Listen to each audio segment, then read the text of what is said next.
जे काही झालं त्यामध्ये आमचा काहीच हात नाहीये। तुझ्या माहितीसाठी सांगतेय, आतापर्यंत आम्ही भाऊंचा फायदाच बघत आलोय। जी ऑफर पण आणली होती त्यात भाऊंचाच फायदा होता, पण तुम्ही ती नाकारलीत। हे तुमचे कर्म। पास हो मॅडम, बस झालं। या भल्याच्या गोष्टी ना कुठल्या तरी छोट्या पोराला सांगा। तुम्ही कसला फायदा बघत होता हे वेगळं सांगायची गरज नाही। आणि आता कर्माचा विषय काढलायसा तर मग ऐका, तुम्ही पण ऐका।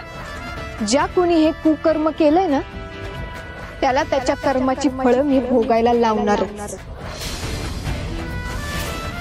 कारण माझा पण साधा हिशोब आहे, रिस्पेक्ट दिला तर प्रेम आणि मार्ग दाखवला तर केम।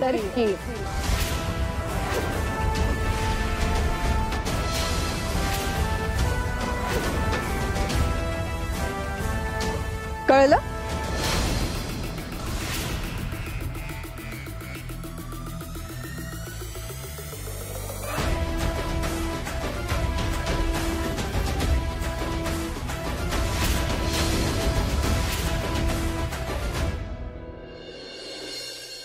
काय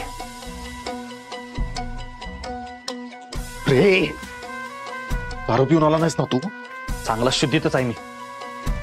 हो, तुमच्या भावाने माझ्या दादाचा जीव घेतला असता आणि ती नायकांची पोरगी तर त्याच्या मागावरच आहे। पण हे सगळं झालं कसं? तुम्ही बक्षीस द्यायला बोलवलाय असा दादाला कॉल आलता।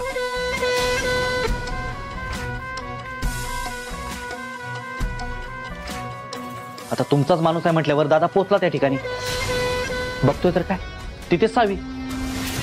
थोड्या वेळाने धैर्य सुद्धा पोचला, दोघं मिळून त्याला धराल तिथे। कसा बसा दादा जीव मुठीत घेऊन तिथून पळाला।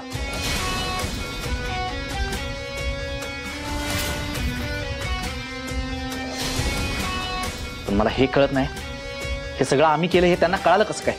ये, तुझ्या भावाला आत्ताच्या आत्ता कोल्हापुरातनं गायब व्हायला सांगायचं, अंडरग्राऊंड व्हायला सांग सरळ, कळलं का? ऐक, या सगळ्या प्रकरणात माझं नाव नाही आलं पाहिजे, कळलं ना?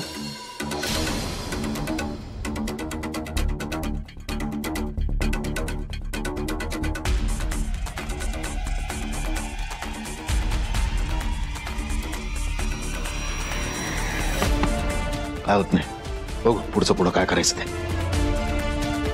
एक शेवटचं काम कर आता। साहेब, माती खायला सांगा खातो, पण अजून काय काम नको। हवं तर मी तुमच्या पाया पडतो। अरे भावा, पाया का पडतोयस? घाबरलायस का? धैर्य ना।